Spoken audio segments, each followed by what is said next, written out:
As starvation spreads in Gaza, Israel is being accused of turning humanitarian aid into a death trap, killing civilians who are simply trying to survive. At the very same time, far-right Israeli settlers are lining up at the border, calling for Gaza to be reoccupied. This is Gaza today, 662 days into the war, tents for homes, ashes where hospitals and schools once stood, and aid lines turning into mass graves. According to the UN, more than 1,000 Palestinians have been killed since May as they tried to reach food distribution centers. Most of the deaths occurred near facilities backed by the U.S. and Israel, guarded by armed veterans and private contractors. At Khan Yunis's Nasser hospital, Palestinians gathered today again after a night of Israeli fire to mourn the dead.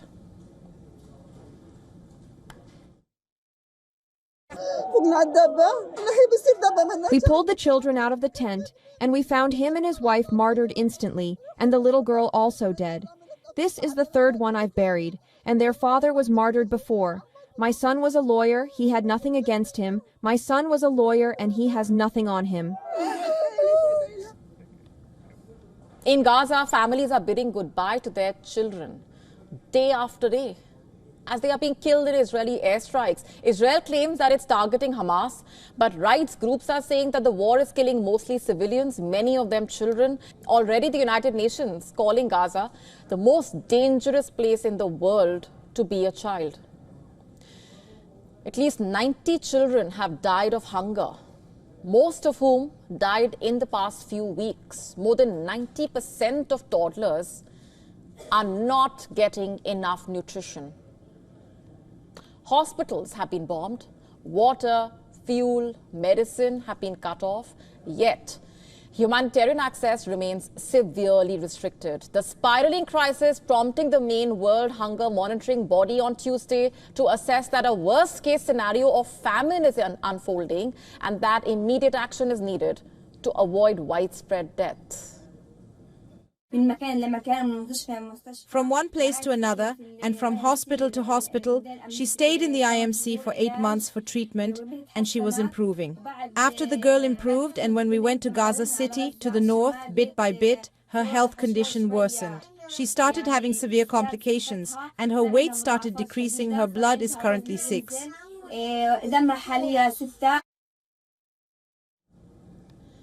As Israel starves Palestinians, the U.S. Special Envoy Steve Witkoff and the U.S. Ambassador to Israel traveled to Gaza on Friday, where they inspected the U.S. and Israel-backed aid distribution system, the GHF, that has been facing backlash.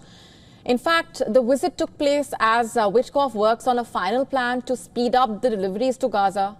According to UN estimates, Israeli forces have killed more than 1,000 people seeking food since May, most near militarized distribution sites of GHF. But the GHF denies that there have been deadly incidents at its sites and says that the deadliest have been near other aid convoys.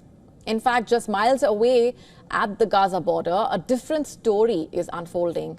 Israeli right-wing activists are rallying to re-enter Gaza and to rebuild settlements.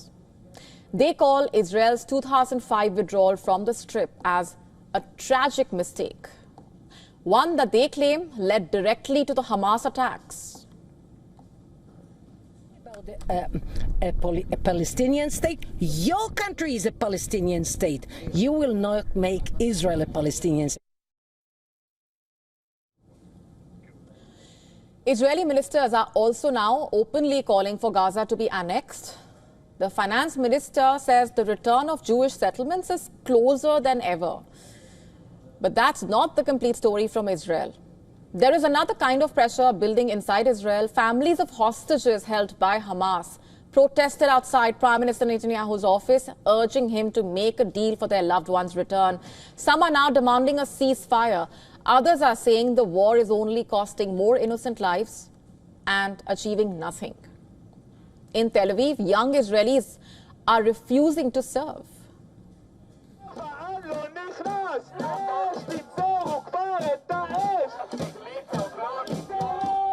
I am refusing because I can't be a part of the system which rules in the occupied territories in the West Bank.